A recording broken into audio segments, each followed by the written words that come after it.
सरकारी मनोरंजन में फिर से आपका स्वागत है। तो अभी हम अयस्क के सांद्रण के बारे में जानकारी लेंगे। तो कंसंट्रेशन ऑफ ओर, अयस्क का सांद्रण। अयस्क से मैट्रिक या गैंग को पृथक करने की प्रक्रिया को अयस्क का सांद्रण कहा जाता है। अयस्क के सांद्रण की विधियां हाथ से चुनकर by picking hand, gravity separation process, गुरुत्वापृथक्करण विधि, थ्रोट फ्लोटेशन प्रोसेस, फेन उत्प्लावन विधि, मैग्नेटिक कंसंट्रेशन प्रोसेस, चुंबकीय सांद्रण विधि, निक्षालन विधि, लीचिंग प्रोसेस, और अधिक घनत्व वाले अयस्कों का सांद्रण गुरुत्वापृथक्करण विधि द्वारा किया जाता है। सल्फाइड अयस्कों जैसे copper pyrite CuFeS2, galena PbS, silver glance Ag2S, zinc blende ZnS आदि का सांद्रण फेन उत्प्लावन विधि द्वारा किया जाता है। अयस्क में उपस्थित चुंबकीय अशुद्धियों जैसे टिन स्टोन SnO2 को दूर करने के लिए चुंबकीय सांद्रण विधि व्यवहार में लाई जाती है। अब हम जानेंगे परिष्करण के बारे में, रिफाइनिंग के बारे में। अशुद्ध धातुओं के शोधन प्रक्रम को परिष्करण कहते हैं। अशुद्ध धातु के परिष्करण की विधि तत्व की प्रकृति एवं उसमें उपस्थित अशुद्धियों के प्रकृति पर निर्भर करती है। अब वो है संक्षारण, जिसको कोरोजन कहते हैं अंग्रेजिया में। तो किसी धातु को नम वायु में छोड़ने पर उसकी सतह पर एक रंगीन परत जम जाती है, अर्थात सतह की धातु नम वायु के संपर्क में आकर धातु यौगिक में परिवर्तित हो जाती है। इस कारण सतह की धातु को क्षारण हो जाता है। यह प्रक्रम संक्षारण कहलाता है। लोहे का संक्षारण जो है जंग लगना कहलाता है। अब ये सब तो हो गया। अब हम लोग कुछ धातु सब के अयस्क के बारे में जानकारी ले लेते हैं। तो जैसे हो गया कि पोटेशियम का जो अयस्क है वो पोटेशियम क्लोराइड है, जिसको KCl फार्मूला के रूप में बोलते हैं। पोटेशियम कार्बोनेट है K2CO3, पोटेशियम नाइट्रेट KNO3। तो ये पोटेशियम का अयस्क सब था। और उसी तरह से सोडियम है। तो सोडियम का जो अयस्क सब है वो बोरेक्स है, सोडियम नाइट्रेट है, सोडियम कार्बोनेट है, सोडियम क्लोराइड है। तो जो बोरेक्स का फॉर्मूला है वो NaNO3 है, NO3 है।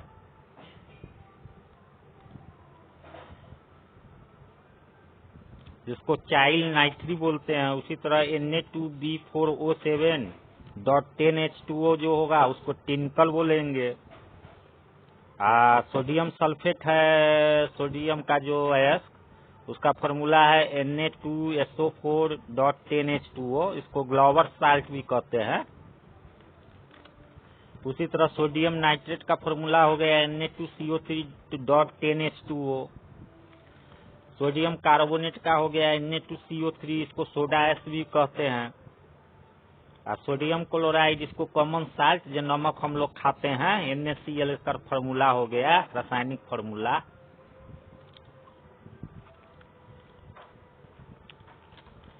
समझ में आ रहा है ना? ऐसे ही समझते रहो।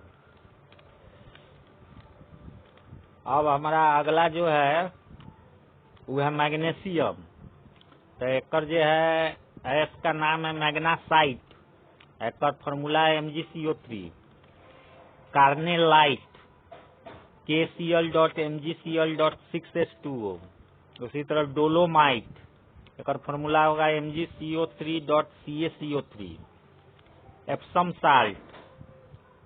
साल्ट या इसको एप्सोमाइट भी कहते हैं, MgSO4.7H2O एक फॉर्मूला हुआ। अब देखते हैं कैल्शियम का सबको। तब पहले का है कैल्शियम कार्बोनेट CaCO3। इसको chalk, calcite, Iceland, spar, limestone, marble आदि भी बोलते हैं। ये जितना भी नाम लिए हैं ना वो सब कैल्शियम कार्बोनेटे है। उसके बाद जिप्सम हो गया, जेकर फार्मूला है CaSO4.2H2O। फ्लोरास्पर हो गया, एक फार्मूला है CaF2। फास्फोराइट है, एक फार्मूला CA3PO4 ट्वाइस है। तो हम सब देख लिए हैं। अब देखते हैं एल्युमिनियम के। तो एल्युमिनियम में है क्रायोलाइट, एक फार्मूला हो गया है Na3AlF6 AlF6। बॉक्साइट हो गया Al2O3 2H2O। कोरंडम हो गया Al2O3 और डायस्पोर हो गया Al2O3.H2O। उसी तरह अब हम लोग टीन के बारे में जानकारी लेंगे।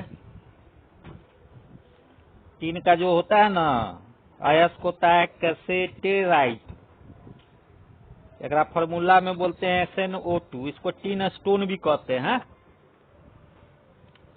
उसी तरह गैलेना हो गया PbS, पीरूसाइट हो गया PbCO3 और मेटलोकाइट हो गया PbCl2। देखो इस सब के बारे में जानकारी लेके है ना तुम लोग माने बन जाएगा अल्केमिस्ट। ये हमारे जो रसायन शास्त्र का जो अध्ययन हम तुम लोगों को विषय वस्तु का जो अध्ययन करा रहे हैं, एक अध्ययन करने के बाद तुम लोग बन जाएगा रसायन शास्त्री। और तुम लोग जो है ना इसे क्या करेगा, अच्छी सब बनाना, रसायन सब नया नया बनाना। उसी तरह से तांबा का जो है एक है जैसे काल्कोसाइट हो गया, एक फार्मूला हो गया Cu2S, कॉपर ग्लास भी इसको बोलते हैं। कैल्कोपाइराइट है, एक फार्मूला CuFeS2, इसको कॉपर पाइराइट्स भी बोलते हैं। क्यूपराइट हो गया Cu2O। मैलेकाइट हो गया CuCO3.COOH2 का ट्वाइस। एजुराइट हो गया 2COCO3.CuOH2।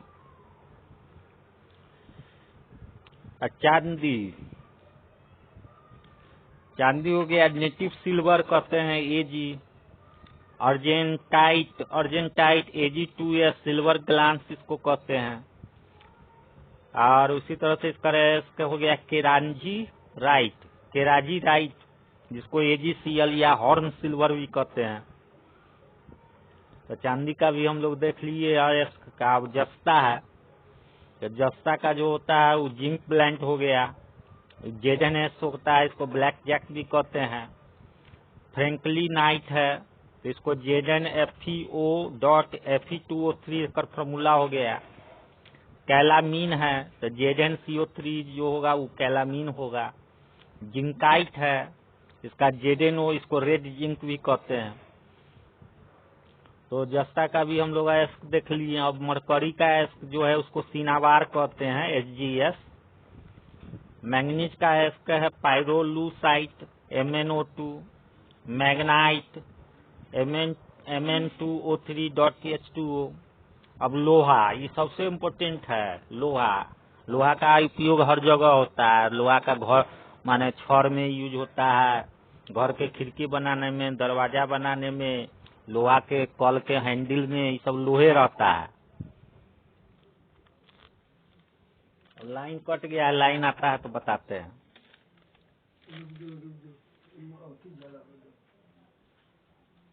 कोई बात ना, टॉर्च है हमारे पास, हम जलाते हैं और तुम लोगों को बताते हैं।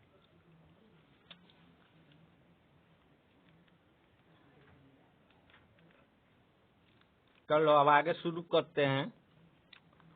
तो लोहा एक महत्वपूर्ण मतलब तत्व है और इसका बहुत सा मतलब यूज होता है, हर जगह होता है। इसका जो एलॉय जो होता है उसका भी बहुत ज्यादा यूज होता है। तो इसका जो अयस्क सब है उसके बारे में जान लेते हैं। जैसे पहले हो गया मैग्नेटाइट, इसका फार्मूला हो गया Fe2O4, इसको लोड स्टोन और मैग्नेटाइट ऑक्साइड ऑफ आयरन भी कहते हैं। उसी तरह हेमाटाइट हो गया Fe2O3 रेड हेमाटाइट या Fe2O3.NH2O, ब्राउन हेमाटाइट भी कहते हैं इसको। लाइमोनाइट, जैसे Fe2O3 3H2O, सीडेराइट, FeCO3, इसको स्फाटिक आयरन भी कहते हैं। आयरन पाइराइट हो गया, FeS2 आयरन पाइराइट, और काल्कोपाइराइट CuFeS2। तो ये सब था, मतलब कुछ अयस्क सब था, जो विभिन्न प्रकार के धातुओं का अयस्क सब था। अब ये सब अयस्क के बारे में जानकारी ले लेना तो तुम बन जाएगा धातु बनाने वाला आदमी सब बन जाएगा। अब प्रमुख धातु सब, अब प्रमुख धातु सब के बारे में जानकारी ले लेते हैं। अब जैसे सोडियम हो गया, तो सोडियम जो होता है वो मेटल होता है, माने धातु होता है। एक सोडियम का जो होता है ना, Na फार्मूला होता है, Na। एक परमाणु संख्या 11 होता है। ये जो होता है ना, अत्यंत क्रियाशील तत्व होता है, इसलिए ये मुक्त अवस्था में नहीं रह पाता है। ये संयुक्त अवस्था में क्लोराइड, नाइट्रेट, कार्बोनेट, बोरेट और सल्फेट के रूप में माने पाया जाता है। अब इसका निष्कर्षण देखो कैसे होता है। तो निष्कर्षण जो है इसका कास्टनर विधि द्वारा द्रवित सोडियम हाइड्रोक्साइड के विद्युत अपघटन से किया जाता है, और डाउन विधि द्वारा भी पिघले हुए सोडियम क्लोराइड के विद्युत अपघटन से सोडियम धातु बड़े पैमाने पर प्राप्त की जाती है। आर्द्र हवा में सोडियम की सतह मलिन पड़ जाती है, क्योंकि उस पर सोडियम ऑक्साइड की सतह जमा Na2O की सतह जम जाती है, जो जल वाष्प से संयोग करके सोडियम हाइड्रोक्साइड का निर्माण करती है। यही कारण कि सोडियम धातु को किरासन तेल के अंदर में डुबा के रखल जाता है। यह क्लोरीन गैस में जलाए जाने पर सोडियम क्लोराइड बनाता है, और यह CO2 गैस में जलाए जाने पर सोडियम कार्बोनेट बनाता है। और ये पानी से हल्का होने के कारण यह पानी पर तैरने लगता है, और साथ में यह विद्युत का सुचालक भी होता है। और यह जो होता है बेंजीन तथा ईथर में विलय होता है।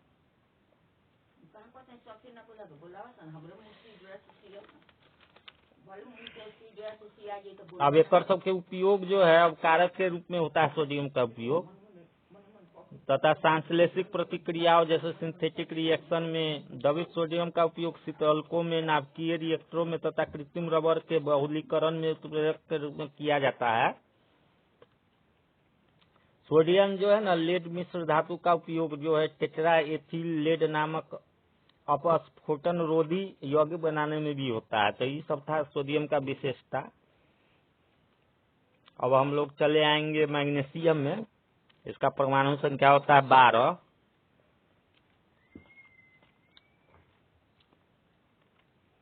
और ये जो है मैग्नीशियम सल्फेट के रूप में मैग्नीशियम झरने में तथा मैग्नीशियम क्लोराइड के रूप में समुद्री जल में पाया जाता है। पौधे को हरा रंग देने वाले कार्बनिक यौगिक क्लोरोफिल में भी मैग्नीशियम उपस्थित रहता है। मैग्नीशियम धातु का निष्कर्षण मुख्यतः कार्नालाइट KCl.MgCl2 6H2O से किया जाता है। भौतिक गुण: मैग्नीशियम चांदी की तरह उजली एवं चमकाली धातु है। यह मुलायम, नम्र तथा प्रतन्य धातु है, तो इसे आसानी से तार या फीते के रूप में प्राप्त किया जा सकता है। एक रासायनिक गुण कुछ देख लेते हैं।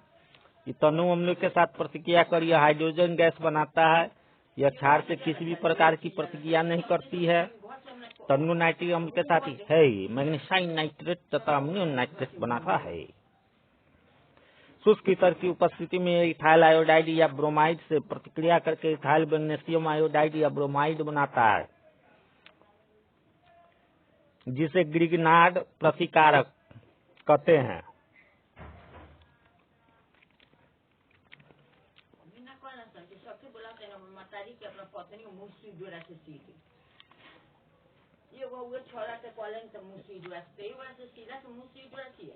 उपयोग जो होता है इसका फ्लैश लाइट में रिबन बनाने में होता है। फोटोग्राफी में, आतिशबाजी में भी इसका उपयोग होता है। ग्रिग्नार्ड प्रतिकारक बनाने में तथा मिश्र धातु के निर्माण में भी इसका उपयोग होता है।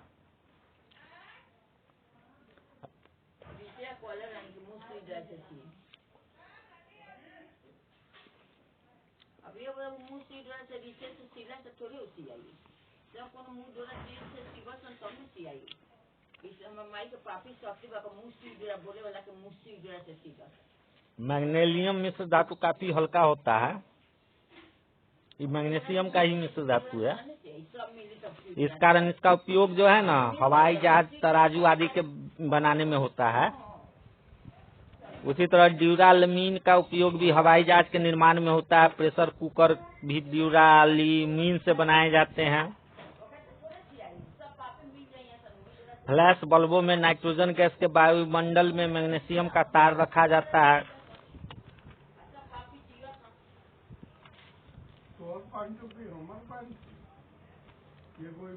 एल्यूमिनियम के मुख्य खनिज बॉक्साइट। अब हमारा अगला जो धातु है वो है एल्यूमिनियम। तो एल्यूमिनियम के बारे में जानकारी ले लेते हैं। इसका जो परमाणु संख्या है, परमाणु क्रमांक 13 होता है। संयोजकता क्या हो जाएगा? 3 हो जाएगा। 3 को इलेक्ट्रॉन लॉस कर सकता है।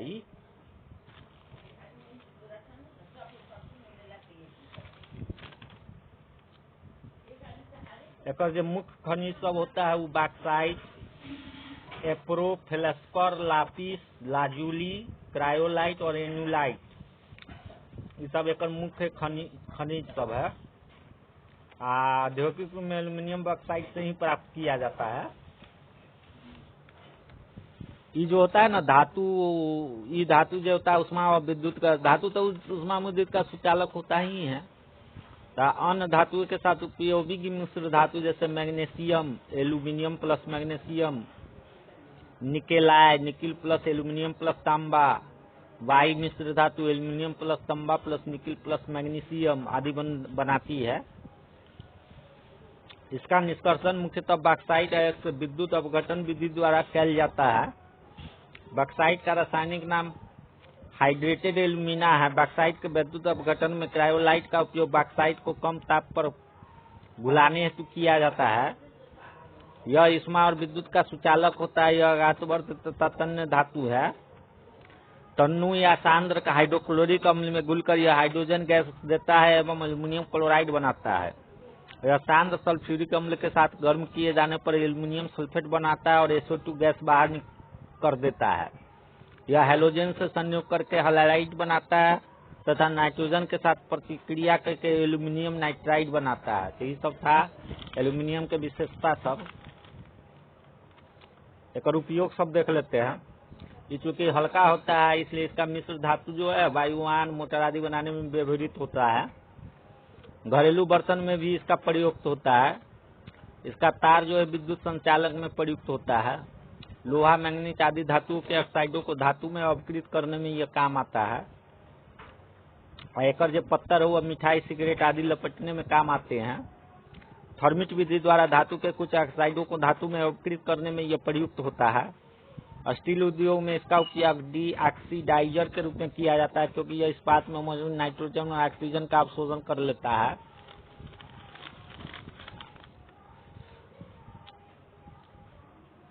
अब कुछ सब मिश्र धातु छोड़ो, ये सब बाद में देखेंगे मिश्र धातु क्या।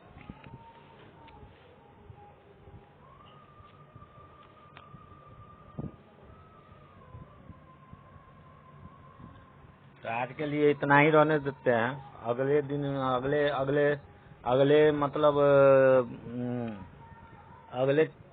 अगले क्लास में अगले विषय वस्तु से लेकर हम फिर से उपस्थित रहेंगे। अभी रासायनिक का सामान्य ज्ञान चलते रहेगा। अभी थोड़ा टाइम है इसमें, 2-4 क्लास और हो जाएगा, बस ही खत्म हो जाएगा। उसके बाद हमारा भौतिकी का सामान्य ज्ञान शुरू होगा। तो पहले रसायन का सामान्य ज्ञान खत्म कर लेते हैं, उसके बाद भौतिकी का सामान्य ज्ञान शुरू करेंगे।